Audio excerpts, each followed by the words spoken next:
আজকে রান্না করব স্পেশাল একটি ইলিশ পাতুরি। একটু ভিন্ন মজার এই রেসিপিটা আশা করছি আপনাদের ভালো লাগবে। ব্লেন্ডারে পেস্ট করা সরিষা যেন তেতো না লাগে সেজন্য অবশ্যই সরিষা দানা আগের দিন পানিতে ভিজিয়ে রাখতে হবে। ব্লেন্ড করার আগে ভালো করে কচলে ধুয়ে নিলে একদমই আর তেতো লাগবে না। বাগানের তাজা লাউ শাক তুলে নিচ্ছি আজকের রেসিপির জন্য। পরিমাণে যদি শুধু পাতা কম হয়ে যায় তাহলে কচি ডগাও সাথে দিতে পারেন, যেমনটি আমি নিয়েছি আজকে।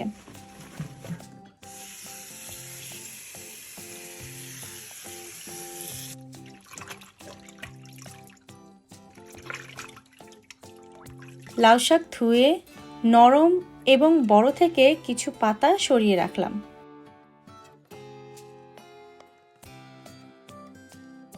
বাকি পাতা এবং কচি ডগা সহ মিহি করে কুচি করে নিব।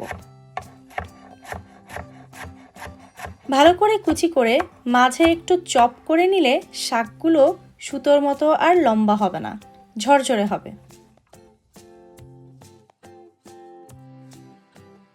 কুচি করা শাকে পেঁয়াজ কুচি, মরিচ ফালি, সর্ষে বাটা, হলুদ গুঁড়ো এবং লবণ দিয়ে একসাথে ভালো করে মেখে নিতে হবে। সবকিছুর পরিমাণ কিন্তু ভিডিওর ডেসক্রিপশন বক্সে পেয়ে যাবেন।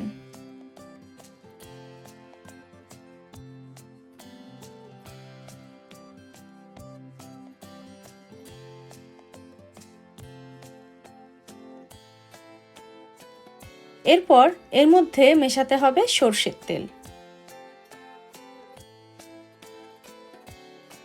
আবারও সবকিছু একসাথে ভালো করে মিশিয়ে নিয়ে এর মধ্যে পরিষ্কার করে নেওয়া ইলিশের টুকরোগুলো দিয়ে দিচ্ছি।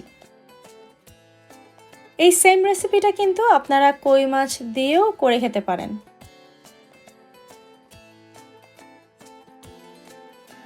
মাছের টুকরোগুলো মশলা মাখানো শাকে ভালো করে মিশিয়ে আস্ত যে লাউ পাতা তুলে রেখেছিলাম সেগুলোতে মুড়িয়ে নিচ্ছি। মাছের সাইজ অনুযায়ী একটা পাতা বা দুইটা পাতা একসাথে করে এটাকে মুড়িয়ে নিতে হবে। খেয়াল রাখতে হবে কোনো দিক থেকে যেন মশলা মাখা শাক বা মশলাগুলো বেরিয়ে না যায়। সবগুলো মাছের টুকরো মশলা মাখানো কুচি করা শাক দিয়ে উপরে নিচে ঢেকে মুড়িয়ে নিয়ে পাতা দিয়ে একটা ছড়ানো প্যানে সাজিয়ে নিচ্ছি। এমন একটা তাওয়া বা প্যান নিতে হবে যেখানে সবগুলো টুকরো এক লেয়ারে সাজানো যায়। মাছের তুলনায় যদি শাক একটু বেশি হয়ে যায় ঠিক এইভাবে মশলা মাখানো শাকটাও কিন্তু শাক দিয়ে মুড়িয়ে পাশে দিয়ে দিতে পারেন, খেতে খুবই ভালো লাগবে। ঢাকনা দিয়ে ঢেকে চুলার আঁচ একদম লো সেটিংয়ে রেখে এটাকে রান্না করতে হবে 20 মিনিট। 20 মিনিট পর ঢাকা খুলে আলতো হাতে মাছগুলোকে উল্টে দিতে হবে। তারপর ঢাকা দিয়ে ঢেকে আরও 20 মিনিট এই লো আঁচেই দমে রেখে দিতে হবে।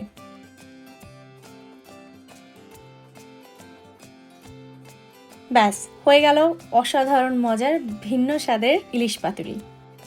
গরম গরম ভাতের সাথে মজার এই পাতুরিটা কিন্তু খেতে অনেক ভালো লাগে।